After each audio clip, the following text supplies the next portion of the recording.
He caught her wrist just as she reached for the saddle, his voice low and steady. "I'm falling for you." And she froze, not because of the words, but because the riders behind him had just crested the ridge. The wind snapped hard across the open yard, rattling the loose hinge on the corral gate. Dust and thawed snow mixed underfoot, turning the ground slick. She didn't pull away. Not yet. Her eyes moved past him, tracking the three figures closing in, each one riding like they already had a claim. "You shouldn't have said that," she murmured, her grip tightening on the saddle horn instead of his hand. Beau didn't turn to look at the riders. He just stepped half a pace forward, placing himself between her and the road, shoulders squared, jaw set, like a man who had already made a decision. "You planning to run?" he asked. She shook her head once. Slow. Not this time. The horses were close enough now that you could hear leather creak and metal jingle. One of the men raised something in his hand. Paper, folded tight. And whatever it said, it had followed her all the way here. "So tell me, when the past finally catches up, do you stand your ground? Or do you let it take everything you've built?" The wind came down the San Juan Mountains like it had something to prove. It howled through the pines, rattled the loose boards on Beau Callahan's barn, and swept the snow clean off the ridge before dumping it again in thick, blinding sheets. The trail that led down toward Silver Ridge had already vanished by noon. By sundown, it wouldn't exist at all. Beau stood just outside his cabin, one hand braced against the doorframe, squinting into the white. His coat was pulled tight, collar up, hat low. The cold didn't bother him the way it used to bother other men. You stayed long enough up here. You learned how to move with it. He stepped off the porch anyway. Didn't need more wood. Didn't need to check the fence. But something in the wind had changed. A break in its rhythm. A sound that didn't belong.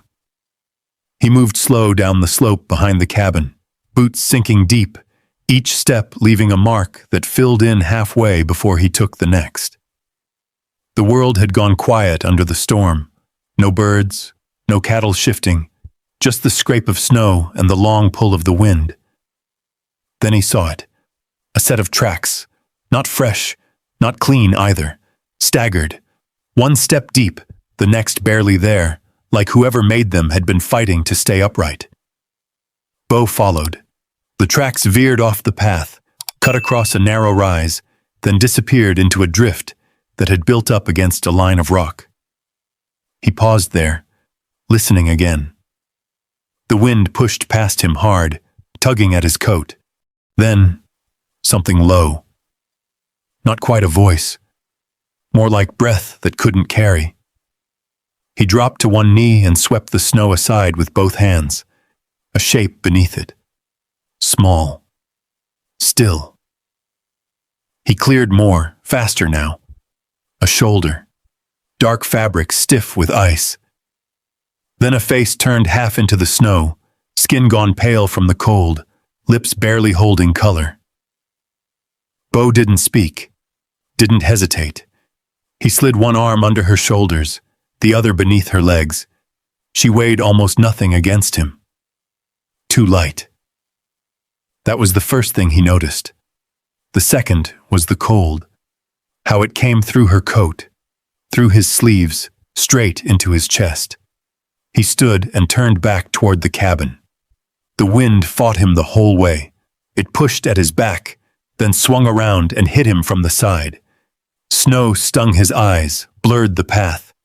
He kept moving anyway, steady, leaning forward, boots finding ground he couldn't see anymore. By the time he reached the porch, his shoulders were tight with the effort. He shouldered the door open and stepped inside, kicking it shut behind him before the storm could follow. The cabin was dim, the fire down to a bed of coals. He crossed the room in 3 strides and lowered her carefully onto the rug near the hearth. Then he moved quick. Logs onto the fire, poker in hand. breath low and controlled as he coaxed the flame back to life. It caught slow, then stronger. Light filled the room in a flicker, warm against the wood walls, touching her face. She didn't move. Beau crouched beside her and reached out, pressing the back of his hand to her cheek. Cold. Not gone yet, but close enough to make his jaw tighten. He stood and grabbed a blanket from the chair, paused, then turned his head away before he started working at the frozen buttons of her coat. His hands moved fast, sure, but careful. Fabric peeled away stiff, resisting him where ice had set in. He kept his eyes off her, fixed on the floorboards, on the fire, anywhere but where his hands needed to go. When the coat finally came free, he wrapped her in wool and pulled her closer to the heat. Minutes passed. The wind beat against the walls. The fire cracked. Somewhere outside, something loose banged once and then again. He stayed where he was, one knee down, watching the rise and fall of her chest. It was there. Faint, but steady enough to hold on to. He added another log. Time stretched. The room warmed. At some point, her fingers moved. Just a twitch at first. Then a slow curl, like she was reaching for something she couldn't see. Beau didn't move. Her eyes opened halfway. Not fully awake. Not seeing him yet. Just light, shadow, breath. Then her hand found his shirt. She gripped it tight. It wasn't strength. More like instinct. Like a person falling and catching hold of the only thing that didn't give. Beau stiffened. For a second, he didn't breathe. Her face turned toward him, close now, close enough that he could feel the heat of her breath against his chest, uneven, searching. Something in his chest shifted, quick, unwelcome. He swallowed once, hard, and said the first thing that came to him, low and rough like it had been pulled out of him without permission. "I'm falling for you." The words sat in the air, too close, too real. Her eyes snapped open, clear this time, and sharp. She let go of his shirt like it burned her, pushed herself back, blanket slipping around her shoulders as she put space between them, breath quick now for a different reason. Not fear. Something tighter than that. She looked at him like she was measuring distance, like she was checking exits in a room she'd just woken up inside. Beau stayed where he was, hands open, not reaching. The fire popped between them. Outside, the storm kept on like nothing had changed. Inside, something had. "Easy," he said after a moment, voice quieter now. "You're safe here." She didn't answer, just watched him. And in that look, there was no relief, no gratitude, only a kind of caution that didn't belong to someone who had just been pulled back from the edge of death. Beau noticed that. Didn't say it. He stood slowly and stepped back, giving her more room than she asked for. The cabin felt smaller all of a sudden. The wind pressed against the walls again, long and low. Beau turned toward the fire, reached for the poker, and stirred the coals without looking at her. Behind him, he could feel it. The way she kept her distance. The way she hadn't taken her eyes off him once. Like she already knew something about him. Or worse, like she knew what followed her up that mountain. The storm wasn't the only thing that had found his door that night. And whatever it was, it hadn't let go of her yet. Morning came slow, pale light pressing through the frost along the cabin window. Beau was already outside. The storm had passed in the night, but it left its work behind. Snow lay deep across the yard, drifted high against the barn door, packed hard along the fence line. The air held that quiet that comes after a hard blow. No wind, no sound, but the creak of leather and the soft shift of a horse inside the pen. He worked without rush. Shovel first, then the axe, then the loose board along the side of the barn that had taken a hit in the night. His hands moved steady, sure of what needed doing. No wasted motion. Inside, the fire was still alive. Ivy Bennett sat near it, wrapped in the same wool blanket, her back straight despite the weakness still in her limbs. She hadn't touched the cup of coffee he'd left on the table. It had gone cold. She listened. Every strike of wood outside carried through the walls, heavy, measured, not angry, not careless either, just a man doing what had to be done. She stood after a while, her legs held barely.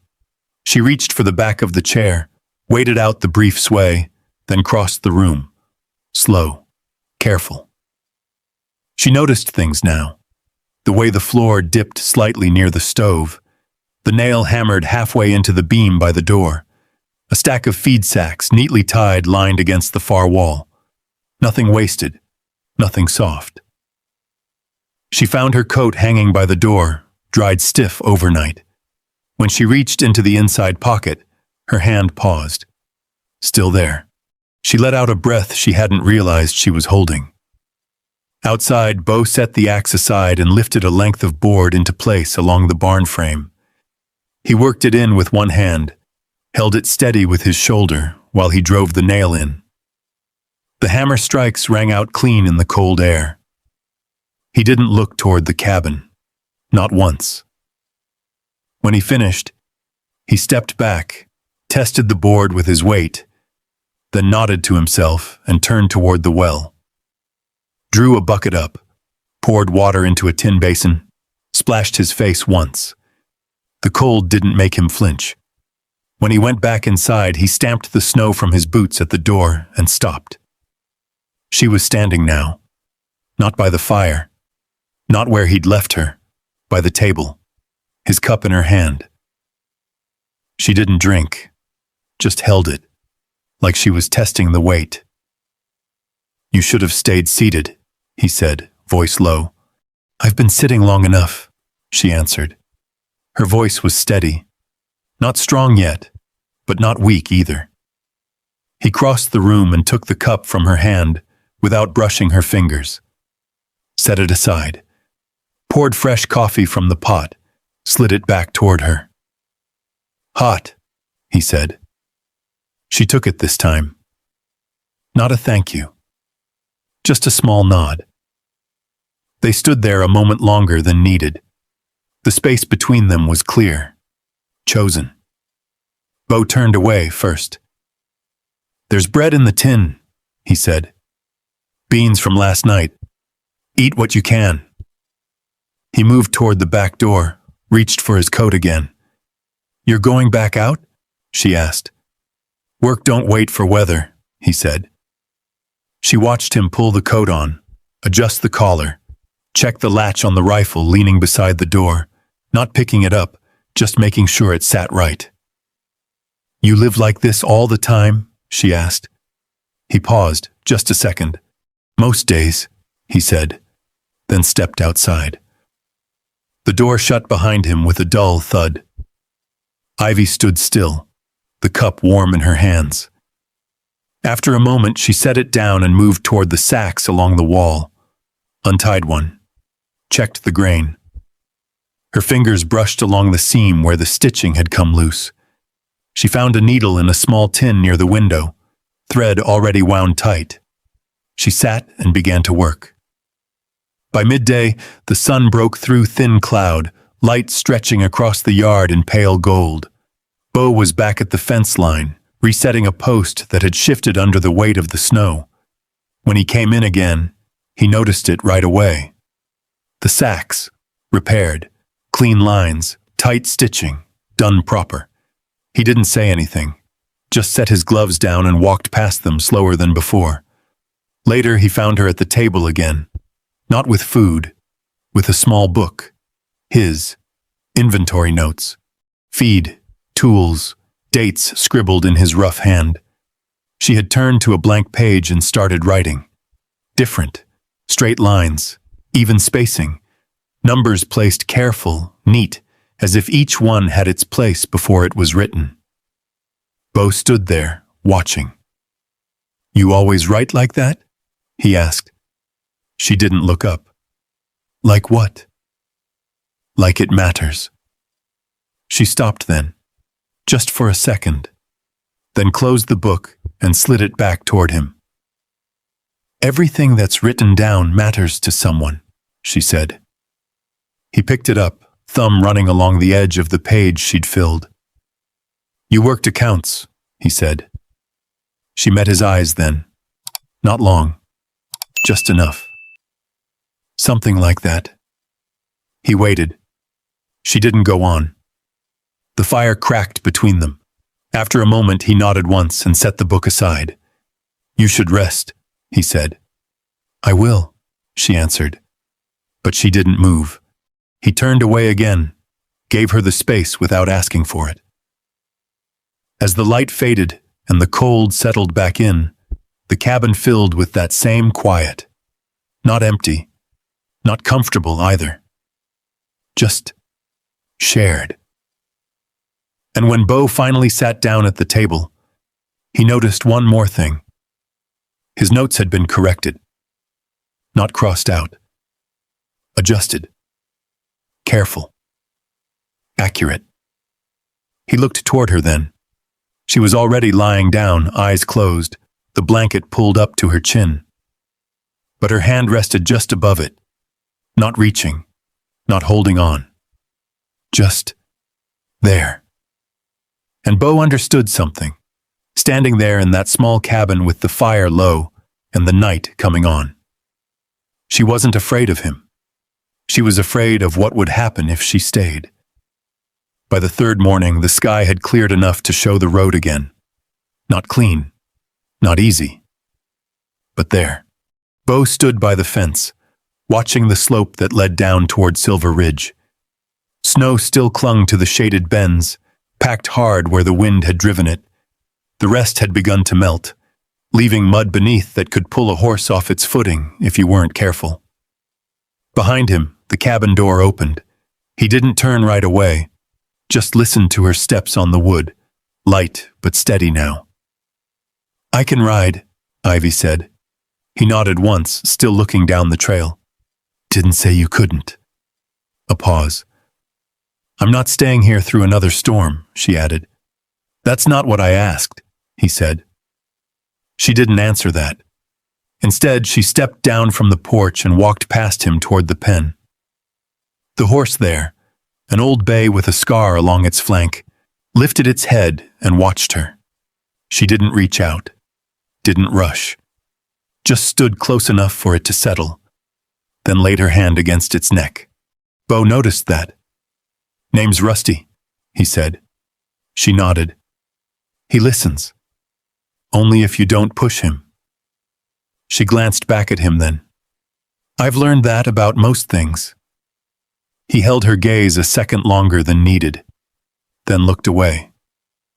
They saddled in silence. The leather was stiff from the cold, buckles slow to catch. Beau checked the cinch twice before stepping back. When she swung up, it wasn't graceful, but it was clean. No hesitation. He mounted his own horse and led the way. The trail down twisted between rock and pine, narrow in places where the drop fell sharp off the side. Meltwater ran in thin lines across the path, turning patches slick. They rode slow. Careful. Neither spoke much. Once she asked how far. Hour, he said. Another time she asked if the town was large. Large enough, he answered. That was all. Silver Ridge came into view just past noon. A handful of buildings spread along a single street. General store, blacksmith, a narrow church with a crooked cross, and the saloon set back a little like it didn't care what folks thought. Smoke rose from a few chimneys. Horses tied along the rail. Men moving about in coats and hats pulled low. The sound of hooves on packed dirt turned heads. Not many, but enough. Beau felt it before he saw it. The shift, the way talk slowed just a touch as they rode in. He didn't change his pace. Ivy sat straight in the saddle behind him, hands steady on the reins. eyes forward. They stopped outside Keller's general store.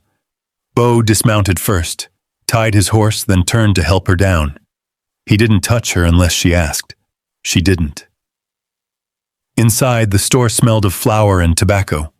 Shelves lined with tin goods, sacks stacked near the back. Bolts of cloth hung along the wall. Keller stood behind the counter, wiping his hands on a rag. "Didn't expect to see you down this week," Keller said, glancing past Beau toward the door. "Storm broke," Beau replied. Keller's eyes moved to Ivy, stayed there a second longer than polite. She met the look. Didn't drop her gaze, didn't smile either. Beau stepped slightly to the side, not blocking, not presenting. Just there. "Need flour? Coffee," he said. Keller nodded and turned, pulling sacks down, weighing out what was asked. The scale creaked, iron weights clinking soft. The door opened behind them. Cold air came in with it. Bootsteps. Heavy. Beau didn't turn right away. But Ivy did. Her hand tightened just once at her side. When Beau looked, he saw the man already watching them. Calvin Briggs. Tall. Clean coat despite the weather. Gloves still on. The kind of man who didn't rush unless he chose to. His eyes rested on Ivy. Not long. Just enough. Then he looked to Beau. "Well now," Calvin said, voice easy, like he'd found something he hadn't known he was looking for. "Didn't think you kept company, Callahan." Beau didn't answer. Keller set the sack down harder than needed. The sound filled the space. Calvin smiled faintly, then stepped aside as if nothing mattered much at all. But when Ivy moved past him toward the door, his gaze followed her, all the way out. The ride back felt longer. The road hadn't changed. The snow hadn't deepened. But something sat heavier between them now. Beau kept his eyes ahead. Ivy said nothing. When they reached the cabin, he unloaded the supplies, set them inside without comment. She stood near the table, removing her gloves, one finger at a time. He noticed her hands, not shaking, but not still either. That night, after the fire had burned low and she had gone to rest, Beau reached for his coat. He didn't mean to search, just to move it. Something slipped loose from the inside pocket and fell to the floor. A folded paper. Thick. Sealed once, though the edge had been broken. He picked it up. Didn't open it right away. Just held it in his hand, feeling the weight of it. The kind of paper used for agreements, for claims, for things men argued over with more than words. He set it back where he found it. Morning came. Ivy was already awake, sitting at the table, that same small book in front of her. Beau poured coffee, set a cup near her, then leaned one hand against the edge of the table.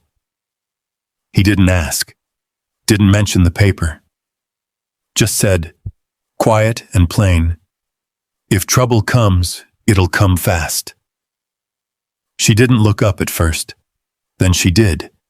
And for a second, something passed across her face. Not surprise, not quite fear. Recognition. "I know," she said. He nodded once. Nothing more. But the distance between them had changed. Not wider, just clearer. And whatever had followed her up that mountain, it had found the road down. The riders came just after first light. Beau heard them before he saw them, hooves striking hard against the thawing ground, not careful, not slowing. 3 horses coming straight up the trail like they already knew the way. He set the hammer down on the porch rail and turned. Ivy was inside.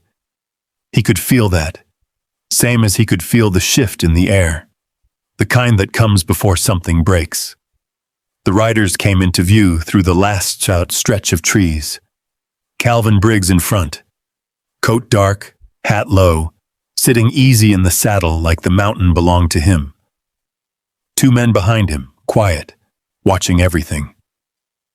They didn't stop at the fence. They rode straight into the yard.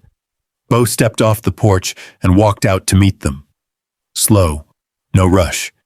He didn't reach for the rifle by the door. Didn't need to.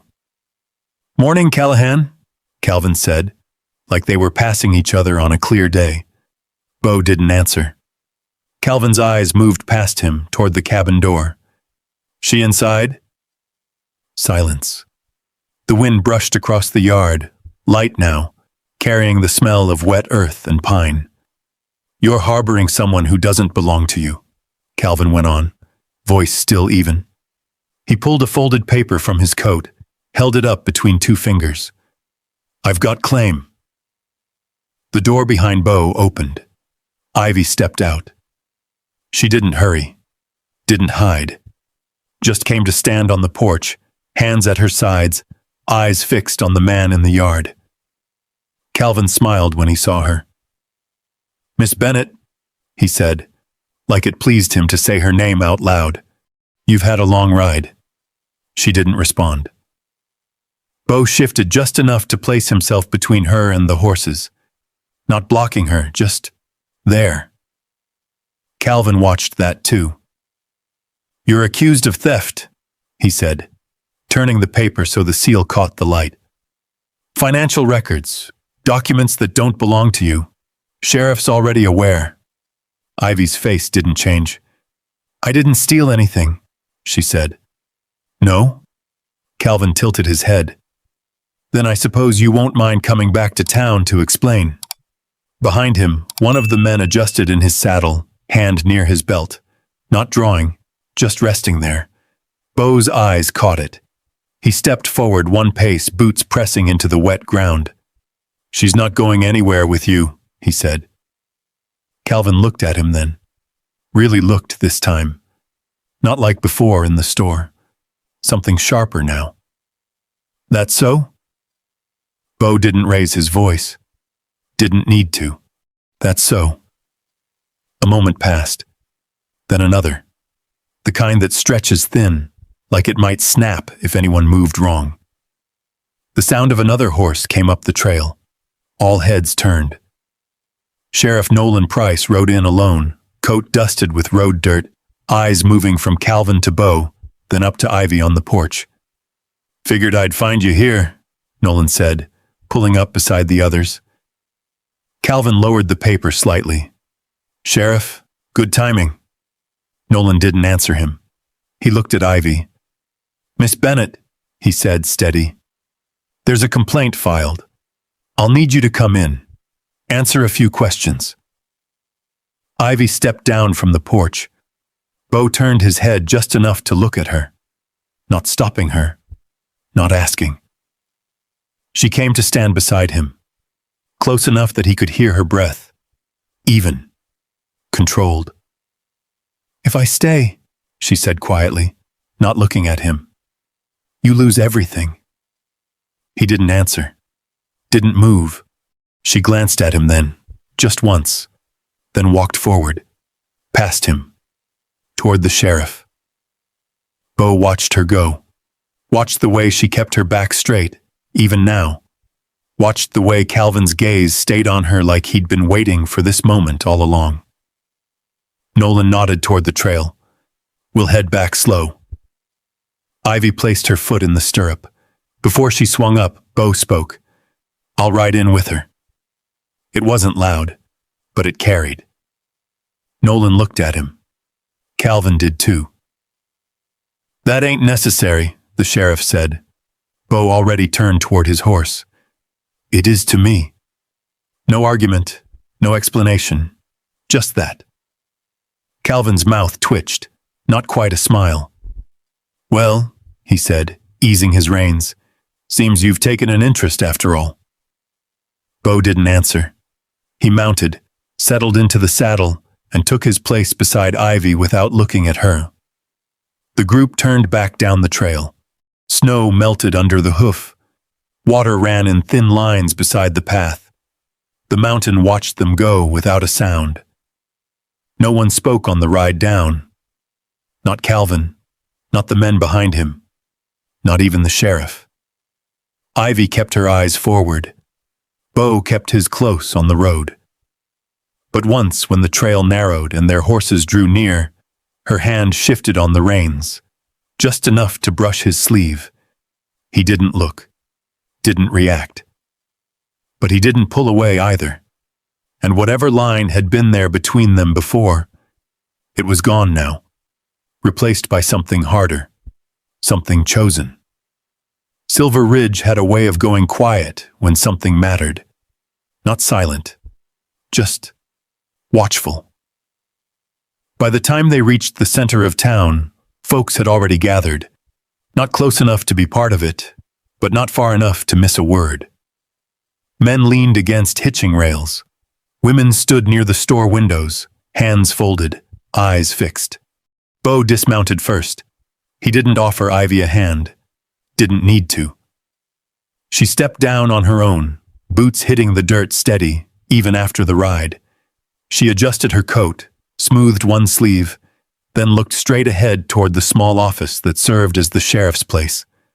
Calvin stayed in the saddle a moment longer, letting the weight of the moment settle before he swung down.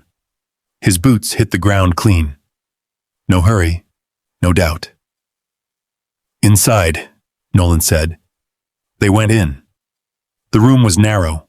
One desk, two chairs, a shelf of ledgers stacked uneven, some tied with twine, a window that let in more light than warmth. Ivy stood in the center. Beau took a place near the wall, not close enough to crowd her, not far enough to be separate.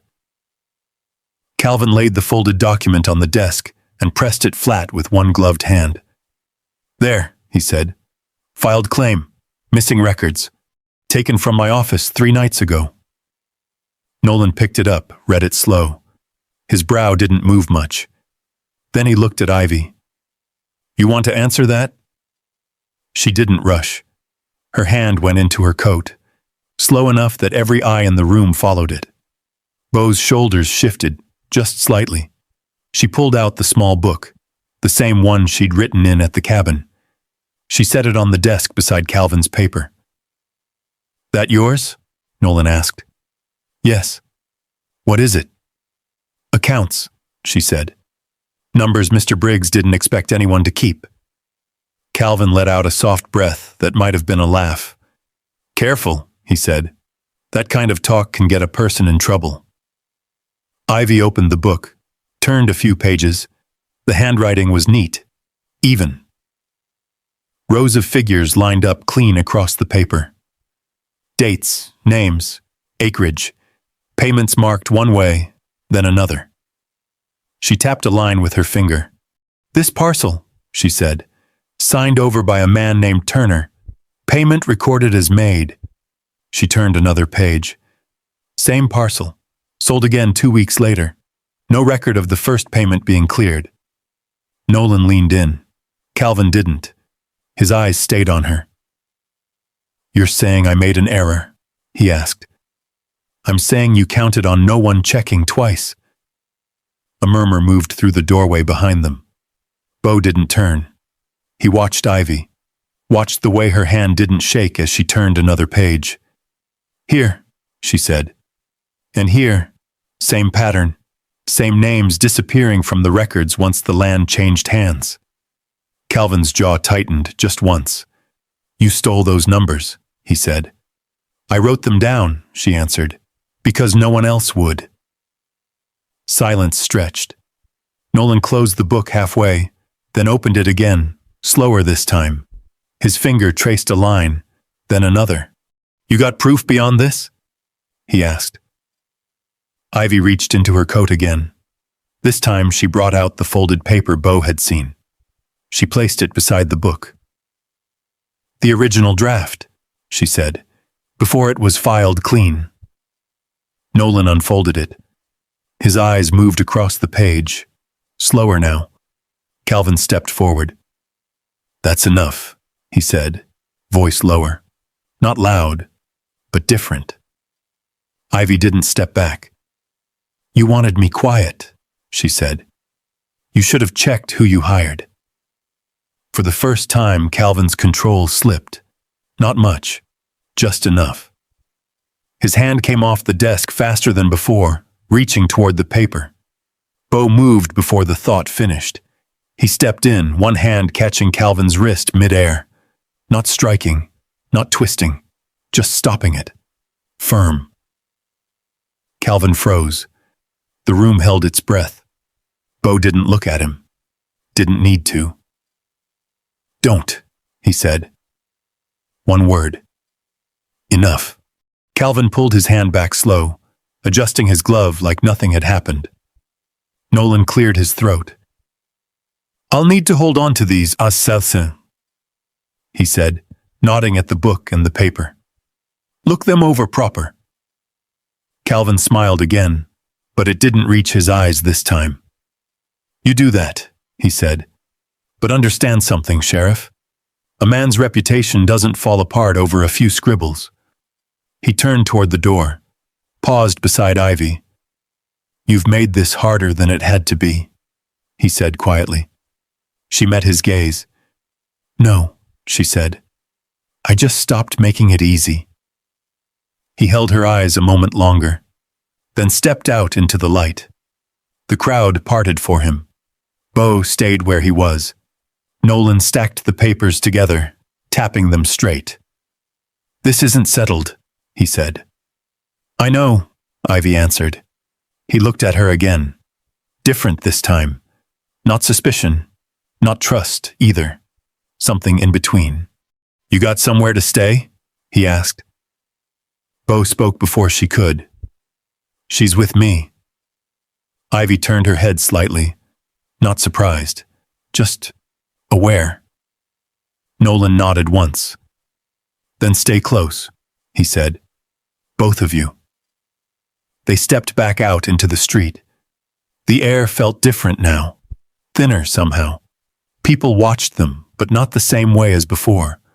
Less certain, more careful. Ivy stood there a moment, taking it in. Then she turned toward the road that led out of town. Beau followed without a word. They rode back in the late afternoon light. Snow melting, water running. The mountain opening just a little. Halfway up the trail, she slowed her horse. He did the same. "I'll have to leave," she said. He didn't ask when. "You know the road back," he said. She looked at him then. Really looked. "Only if you're still here." A beat passed. The wind moved through the trees, soft now. Beau nodded once. "I will be." She held his gaze a second longer, then turned her horse forward again. They rode the rest of the way in quiet. Not empty this time. Just settled. And when the cabin came into view, smoke rising thin from the chimney, it didn't look the same as it had before. Not just shelter. Not just a place to wait out the storm. Something else. Something neither of them had planned. But both had chosen. And that was the thing about the West. It never asked you who you used to be. It only cared about what you were willing to stand for when the ground shifted under your feet. Beau Callahan had spent years building a life where nothing could reach him. No noise, no risk, no second chances. Just fences, wood, and silence. Then one storm carried a woman to his door, one who didn't need saving, only space to stand her ground. And somehow, that changed the shape of his days. Ivy Bennett didn't come looking for a home. She came carrying proof, carrying weight, carrying a past that could have buried her if she let it. But she didn't bow. Not in the snow. Not in that cabin. Not in front of a man who thought he owned more than land. She chose to speak, and Beau chose not to step aside. That's where it starts most times. Not with grand words, not with promises, just with someone staying when it would be easier to walk away. Maybe that's what matters in the end. Not who saves who, but who stands with you when it counts. If you were in Beau's place, would you have stayed? Or let her ride out of your life? There are more stories like this. Quiet ones, stubborn ones, the kind that stay with you longer than you expect. And if this one found you tonight, there's a good chance the next one will too.